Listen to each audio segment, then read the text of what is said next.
Damai yang dari Allah yang melampaui segala akal, itulah yang memberkati hati dan pikiranmu di dalam Kristus Yesus Tuhan kita. Amin.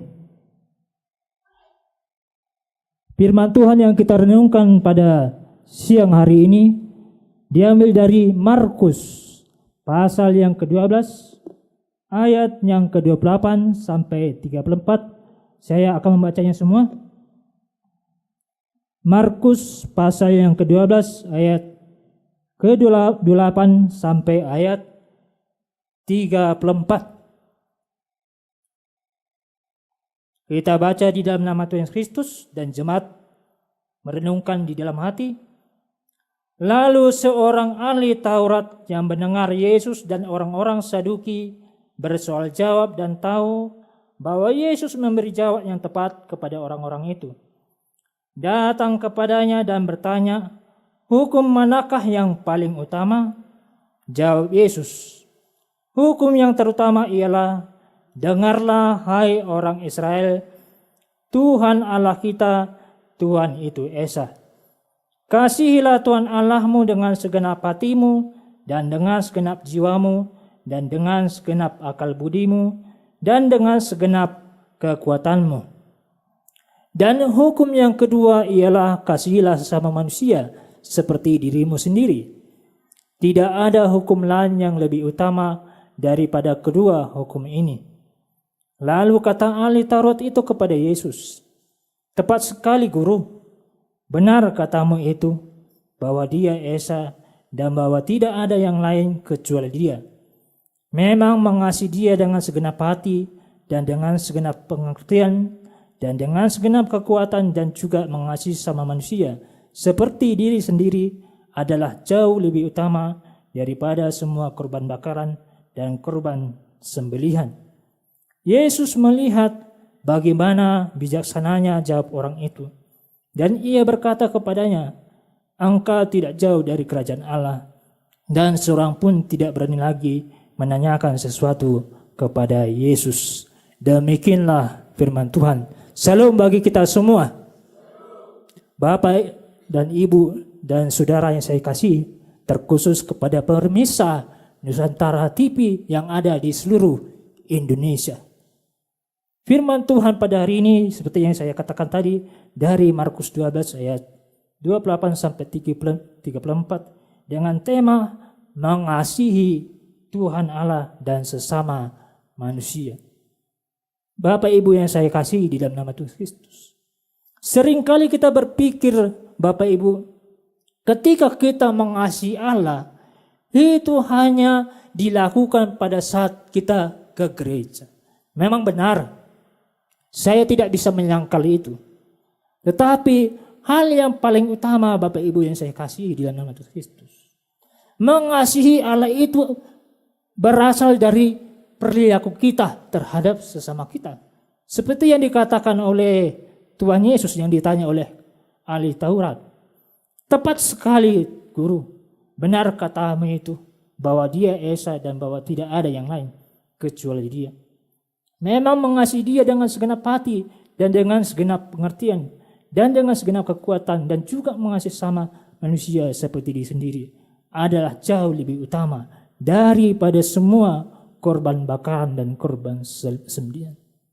Bapak Ibu yang saya kasih dalam nama Tuhan Kristus, berarti orang Yahudi dan orang Israel ini berpikir bahwa mengasihi Allah itu hanya sebuah ritual semata.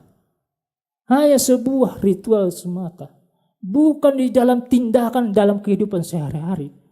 Jika kita membaca dalam Roma 12 ayat 1, dikatakan di situ, "Karena itu saudara-saudara, demi kemurahan Allah aku menasihatkan kamu supaya kamu mempersembahkan tubuhmu sebagai persembahan yang hidup, yang kudus dan yang berkenan kepada Allah. Itu adalah ibadahmu yang sejati." Berarti bukan hanya ke gereja saja kita beribadah. Bukan kepada di dalam gereja saja kita beribadah. Tetapi bukti kita mengasihi Tuhan Allah yaitu dengan mengasihi sesamamu manusia dan juga seperti dirimu sendiri. Ada sebuah ilustrasi Bapak Ibu yang saya kasih di dalam nama Yesus Kristus. Ada di dalam diri kita gelas. Kan di sini dikatakan kasihlah sama manusia seperti dirimu sendiri. Jika gelas ini kosong, apa yang bisa kita kasih kepada orang lain? Tentu tidak ada. Bagaimana caranya kita supaya bisa kita memberi gelas yang kosong ini kepada orang lain, sedangkan kita tidak ada kita minum di dalam gelas ini? Berarti Bapak Ibu yang saya kasih di dalam nama Tuhan Kristus, harus ada yang memberikan air itu kepada kita dan meminum itu di dalam hidup kita. Ketika kita puas dengan air itu, kita pun mampu memberikan kepada orang lain. Jadi Bapak Ibu yang saya kasih, ketika kita mengasihi tapi tidak ada yang ada di dalam diri kita, apa gunanya Bapak Ibu? Itulah gunanya Tuhan Allah mengutus anaknya. Dia terlebih dahulu mengasihi kita, barulah kita mengasihi orang lain. Tuhan Allah terlebih dahulu mengasihi kita. Nah, ketika kita sudah penuh dengan kasih Allah itu, kita pun dimampukan mengasihi Tuhan Allah dan juga dimampukan untuk mengasihi semua orang. Sama seperti Danau Toba dengan Laut Mati. Apa maksudnya itu Bapak Ibu? Kenapa dikatakan Danau Toba? Kenapa dikatakan Laut Mati? Laut Mati ini Bapak Ibu hanya menerima berkat dari sungai-sungai yang lain, tetapi tidak memberikan kepada sungai yang lain itu. Itulah kenapa dikatakan Laut Mati. Sehingga menerima terus-menerus berkat itu, air itu di dalam laut itu Bapak Ibu. Tetapi kenapa dikatakan Danau Toba? Karena memang dari yang lain danau ini menerima dan memberikan. Coba kita bayangkan Bapak Ibu, ada 1 ton garam dimasukkan ke Danau Toba. Apakah air di Danau Toba itu asin? Tidak. Karena apa itu Damat Dunia?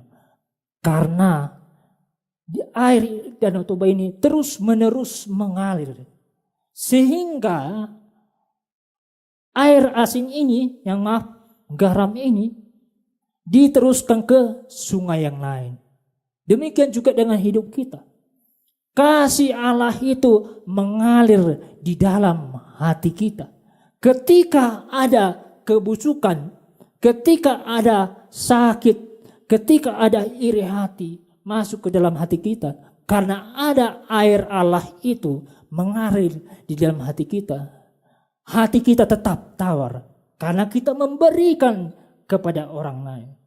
Seperti yang dikatakan Tuhan Allah, Tuhan Yesus memang mengasihi dia dengan segenap hati. Maaf, seperti yang dikatakan oleh ahli Taurat, memang mengasihi dia dengan segenap hati dan segenap pengertian dan dengan segenap kekuatan, dan juga mengasihi sama manusia jauh lebih utama, bukan yang penting, jauh lebih utama daripada semua korban bakaran dan korban sembelihan. Maksudnya apa?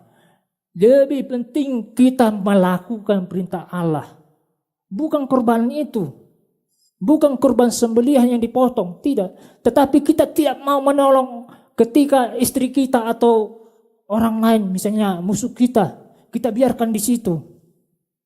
Itu bukan kasih namanya, itu munafik. Sama seperti orang Samaria yang jatuh di tengah jalan.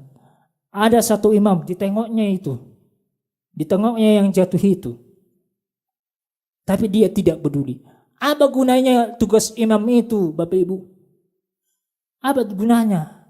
Memang dikatakan di dalam hukum keempat, hormatilah Tuhan Allahmu, kuduskanlah hari Sabat. Supaya apa? Supaya manusia itu bisa beristirahat. Tetapi apakah ketika saudara kita jatuh ke sumur, kita tidak boleh menolong dia? Wajib kita tolong. Karena apa? Ketika Tuhan Allah mengasihi kita, kita pun memberi kasih. Ketika kita mengasihi sesama manusia, Berarti itu membuktikan bahwa kita mengasihi Dia dengan segenap hati, dengan segenap akal pikiran, dengan segenap akal hati kita. Seperti yang dikatakan di dalam Yakobus, tak ada gunanya engkau mengasihi Tuhan Allahmu yang tidak kelihatan itu, tetapi engkau tidak mampu mengasihi saudaramu yang kelihatan. Apa maksudnya itu dalam dunia? Maksudnya adalah kita adalah gambar Allah itu sendiri, Bapak Ibu.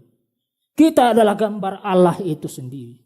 Ketika kita mengasihi Allah tetapi tidak mengasihi gambar Allah, tidak ada gunanya itu, Bapak Ibu. Kita mencubit orang lain berarti kita mencubit Allah juga. Karena apa? Allah Bapa telah mengutus Sang Firman menjadi manusia yang sama seperti kita. Dia telah mengorbankan dirinya untuk kita. Kita yang disebut sebagai orang percaya. Kenapa kita tidak mau melakukan perintah yang dilakukan oleh Tuhan Yesus? Memang Bapak Ibu, saya akui ketika ada orang lain menyakiti hati kita, ketika ada orang lain yang membenci kita, hati kita terasa sedih. Hati kita terasa perih ketika kita mengalami fitnah, ketika kita mengalami permusuhan. Tetapi seperti ilustrasi Danau Toba yang menerima kasih, yang menerima air itu dari sungai yang pertama dan mengalirkan ke sungai yang lain. Biarlah kasih Allah itu seperti sungai yang mengalir di dalam hati kita sehingga menghilangkan kebusukan itu, sehingga hati kita tetap tawar yang bisa diminum oleh orang lain. Itulah kasih. Karena terlebih dahulu Allah Bapa telah memberikan kasih-Nya di dalam Yesus Kristus. Dan ketika kita menerima kasih itu, kita pun dimampukan untuk memberikan kasih kepada orang lain. Tetapi seperti yang dikatakan oleh Tuhan Yesus, kasihilah sesama manusia seperti dirimu sendiri. Pertama-tama kita harus menyadari dan mengasihi diri kita. Apapun diri kita, baik kekurangan kita, baik kelebihan kita, kita harus menerima diri kita. Ya, beginilah aku. Aku yang egois. Aku mengampuni diriku. Ketika kita mengampuni diri kita, kita pun dimampukan oleh Tuhan untuk mengampuni orang lain. Nah, sekarang pertanyaannya, Bapak Ibu. Sebagai manusia yang percaya kepada Yesus Kristus, ulu hita menjalu hati dibati, Bapak Ibu. Mari kita menjawab itu di dalam hati kita masing-masing. Amin. Mari kita berdoa. Ya Bapa kami di surga, terima kasih ya Tuhan atas firman-Mu. Seperti tema yang Engkau berikan kepada kami melalui kantor sinodi. Tuhan mengasihi manusia supaya manusia mengasihi sesamanya, Tuhan. Ya Bapa, terkadang melalui penderitaan kami, melalui sifat dari saudara kami, seringkali kami mengandalkan diri sendiri. Seringkali kami lebih fokus kepada masalah kami sehingga kami tidak mampu melakukan kehendak-Mu ya Tuhan. Tetapi biarlah melalui firman-Mu ini menjadi kekuatan, menjadi pedoman di dalam hidup kami yang terbatas ini. Biarlah firman-Mu itu memampukan kami untuk mengasihi Engkau dan juga mengasihi sama kami seperti kami juga mengasihi diri kami sendiri. Di dalam nama Tuhan Kristus kami berdoa. Amin.